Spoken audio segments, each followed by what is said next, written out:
Olá, eu me chamo Rafael, representante do grupo 6, com os demais colegas Georges, Arthur e Hans, e nós vamos falar sobre a prática 2, que é a perda de carga em leite empacotado, para a disciplina de operações industriais e equipamentos para a agroindústria.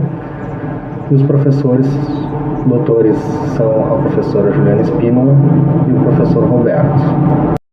O estudo sobre escoamento em leitos porosos dá-se início com Henry Darcy, que posteriormente propõe a lei de Darcy, onde ele fazia experimento em leitos de areia com escoamento de água.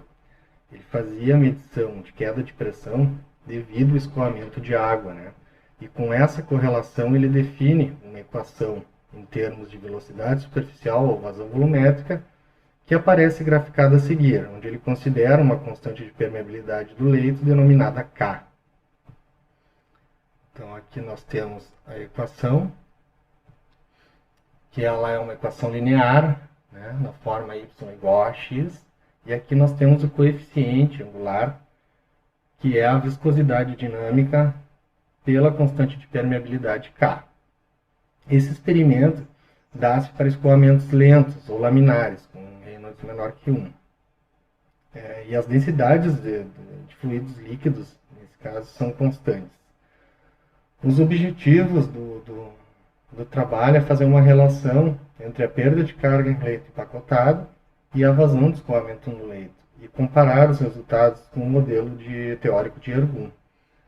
Os materiais utilizados para esse experimento são um leito empacotado, que é um cilindro com esferas de vidro, uma bomba centrífuga para medir o fluido, para bombear o fluido, manômetros de tubinho de mercúrio e de tetracloreto de cálcio, reservatório de água, balde de coleta, balança para pesar o balde, cronômetro para medir a vazão de escoamento, proveta, trena e termômetro.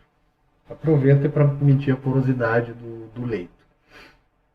Então eu vou na figura proposta pelo experimento, para ilustrar melhor a fala, onde nós temos 3 pontos para diferentes tomadas de pressão. Pressão 1, 2 e 3, e eles estão acoplados a mangueiras de manômetro de tubo em U, onde P1 e P3 estão no primeiro manômetro, e o outro manômetro está acoplado nos pontos P2 e P3, que é a metade do comprimento do leito.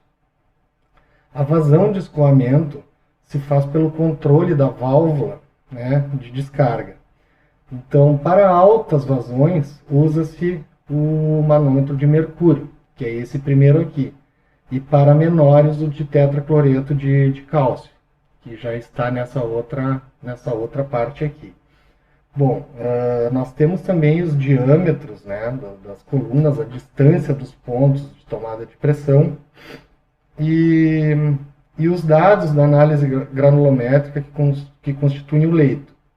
Então nós temos o diâmetro das peneiras 4, 5 e 6 e as frações para cada par de peneiras, e também para que possamos determinar o diâmetro do particulado. Na aba 3, a gente tem aqui, que é para medir a porosidade do leito, um ensaio que vai ser feito na proveta, um volume total de 300 ml, a massa de água, e ele dá uma temperatura. Então, posteriormente, a diferença ele apresenta uma proveta vazia, depois adiciona as partículas até o volume de 300 ml, e depois disso pesa, e depois adiciona a água até o volume de 300 ml. Então, com a diferença de massa entre as duas pesagens, nós temos a massa de água adicionada. E com essa relação podemos obter o volume de água adicionada com relação à massa de água e temperatura. Bom, então aqui nós temos, como eu falei já, abas 1, 2 e 3. A primeira é para altas vazões, a segunda para baixas vazões, onde nós temos a troca de fluido, e na terceira nós temos os dados para obter o que precisamos sobre o leito empacotado. O nosso experimento ele consiste na variação de pontos experimentais e a medição da queda de pressão e vazão, né? Consequentemente, queda de pressão, queda de vazão. E esse experimento ele começa com a válvula fechada. Nesse caso aqui, a vazão é zero. Depois de aberta, nós temos a máxima diferença de pressão, né? Quando ela é toda aberta, onde nós vamos ter diferentes alturas, né? E diferentes pontos de tomadas de medições, né? De queda de pressão, de vazão. Então, com isso, nós temos valores, né? Para cada um deles e vamos fechando essa válvula, né? Bom, esse experimento ele consiste com 17 pontos, né? Então a tomada quando a gente toma, né, diferentes medidas, a gente vai tendo diferentes quedas de pressão, diferentes vazões, né? E para vazões, né, fortes vazões, né, altas vazões, nós vamos utilizar do ponto 1 até o ponto 10, onde nós temos o acoplado manômetro de mercúrio. Posteriormente, do ponto 11 ao 17, nós vamos ter o manômetro de tetracloreto de cálcio. Se troca de fluido por quê?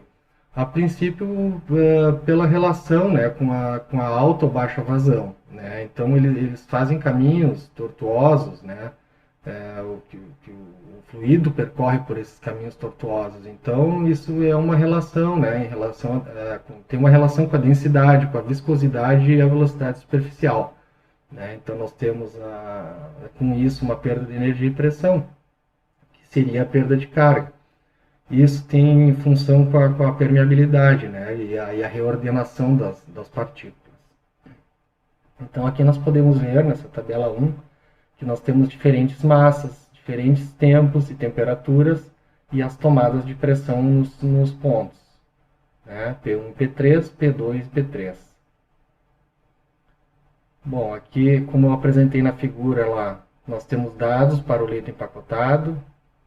Nós temos aqui, né, a área total do leito, nos é dada, né, e o volume aqui do leito, que é 300 ml, a massa, também ilustrei na figura, e uma temperatura. Para análise granulométrica nós temos, né, as peneiras, os diâmetros das malhas, né, seus respectivos diâmetros, e algumas equações, né. Então, com isso, nós obtemos já valores para a vazão, a velocidade, né, e o diâmetro da partícula. Bom, então dando sequência na questão do Excel, só para mostrar a nossa tabela, né, com esses valores da vazão, da velocidade e com o diâmetro da partícula, as equações aqui nós temos, né, para a vazão, a massa pelo tempo, né, em quilos por segundo. Nós podemos ver, né, que ela vai diminuindo, né, conforme, né, o tempo vai aumentando. A velocidade, né, também vai diminuindo com o aumento do tempo. E aqui nós temos outra equação, né, que é a vazão pela densidade da água e a área total do leito vezes a área total do leito. A gente pode ver que ela vai diminuindo também, né? E sobre o diâmetro da partícula, né, que se mantém constante, né? Nós temos essa equação, né, que é 1 sobre, né, a esfericidade ali, o xi, divididos pelas malhas, né? E aqui elas também já estão com a troca da umidade, então não precisa dividir por 1000 como nós temos lá no relatório. E aqui eu encerro para o Arthur continuar falando sobre a porosidade. Então, pessoal, dando seguimento aqui com a apresentação do trabalho, na tabela 4 é apresentado o diâmetro da partícula e a porosidade. Bom, a porosidade, como podemos ver, ela é constante em todos os 17 pontos do experimento. Ela foi calculada a partir dessa fórmula aqui, que é a massa total de água dividido pela massa específica da água vezes o volume total do leito. Então, utilizando os valores que já foram demonstrados anteriormente, né, nós encontramos que a massa de água é de 104,2 gramas, a temperatura obtida nesse ponto foi de 23,2 graus Celsius, e a partir de então foi calculada a massa específica, que foi de 997,36 quilogramas por metro cúbico. O volume total do leito foi de 300 ml. Então, aqui, substituindo os valores encontrados na equação, temos esse modelo de equação. Ao fazer uma análise dimensional, podemos ver, né, que a unidade da massa e do volume total é anulada através da velocidade da unidade da massa específica, ficando, então, temos a porosidade um número adimensional. Fazendo aqui a rotina de cálculos, né, temos 0,34 como valor da porosidade, que é o que está demonstrado na tabela 4. Bom, a partir disso, então, foi calculada a queda de pressão durante o experimento. A queda de pressão foi, foi calculada através da fórmula da pressão hidrostática, né, que é a pressão igual ρgh, e por se tratar de uma variação de pressão, né, então foi feito o ponto final menos o ponto inicial, e usando aqui no ρ a massa específica do mercúrio menos a massa específica da água. A gravidade é constante em todos os pontos e a altura final menos a altura inicial. Então, fazendo uma análise dimensional da variação de pressão, temos, né, que o ρ, ambos são na mesma unidade, né, quilograma por metro cúbico, assim como a altura, que está em metros, vezes a velocidade. Vai dar newtons por metro quadrado, né? Fazendo o corte aqui, essa massa com essa massa, vai dar newton vezes metro dividido por metro quadrado, e essa unidade aqui é a unidade de Pascal. Então, aqui na tabela 5, foi feito a queda de pressão para cada um dos pontos e está apresentado aqui na tabela 5, né? Que nós temos aqui o ΔP e já dado na unidade de Pascal. Eu vou apresentar a tabela 6, onde a gente mostra aqui a variação de pressão maior, a comprimento maior, a variação da pressão menor, comprimento da distância menor e as velocidades da vazão. Aqui a gente, então, baseado nessa tabela dos pontos, a gente montou 4 gráficos. 2 com as variações de pressão maior com relação ao L, e o outro sobre a variação maior também com relação dividido menor, dividido por L vezes a velocidade, e outros 2 no caso, com a variação da pressão maior por L vezes V, dividido por L vezes V, vezes a velocidade. E aqui o quarto gráfico é a variação da pressão menor, com a relação à distância e vezes a velocidade, em relação à velocidade também. Continuando aqui, nós plotamos aqui o gráfico, ajustamos um ponto aqui a uma curva não linear, tanto para os pontos do manômetro maior quanto para os pontos do manômetro menor. Como a correlação aqui foi bem menor, né? Foi bem maior, quer dizer, em relação ao outro ponto, então nós vamos usar essa relação de Ercum não linearizada aqui, certo? Em que esse termo vai ser igualado a essa parte aqui da minha equação de ambos os os manômetros, certo? E vice-versa. Esse outro termo será igualado ao termo quadrático da equação da curva. Então, fazendo isso, operando dessa maneira, nós chegamos que ali para a curva do manômetro maior, o meu K, meu coeficiente de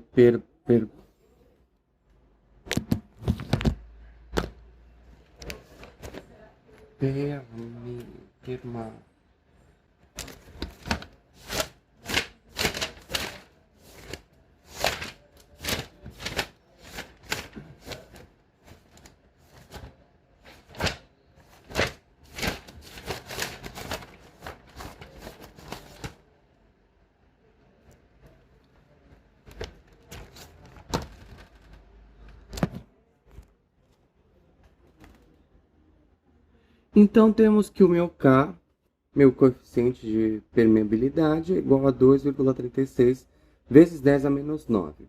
E o meu C, minha constante adimensional, é 5,419. Isso aqui, esses valores aqui para o manômetro maior. Agora, nós refizemos os cálculos do ponto, usando a equação também da curva do manômetro menor, e chegamos a esses resultados. Minha permeabilidade de 2,33 vezes 10 a menos 6 e o meu C de 1,5 é 511.